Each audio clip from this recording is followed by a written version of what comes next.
கர்த்தருடைய பரிசுத்த நாமத்துக்கு ஸ்தோத்திரம். பிரியமானவர்களே, இந்த 55ஆம் நாளுக்கான விசுவாச அறிக்கை, அது சங்கீதங்களின் புத்தகம் 119ஆம் அதிகாரம் 174ஆம் வசனம். உம்முடைய வேதம் என் மனமகிழ்ச்சி. ஆமேன். பிரியமானவர்களே, வேதத்தை நாம் நேசிக்கும் பொழுது நமக்கு ஆண்டவர் மனமகிழ்ச்சியை தருகிறார், சமாதானத்தை தருகிறார், விடுதலையை தருகிறார், சுகத்தை தருகிறார், ஐஸ்வர்யத்தை தருகிறார். எனவே அவரால் எல்லாம் ஆகும். அவரால் செய்யக்கூடாத காரியம் ஒன்றுமே இல்லை. நாம் செய்ய வேண்டியதெல்லாம் வேதத்தை நேசிக்க வேண்டும்.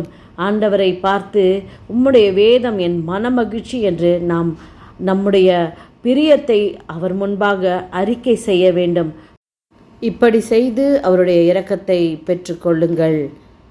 God bless you.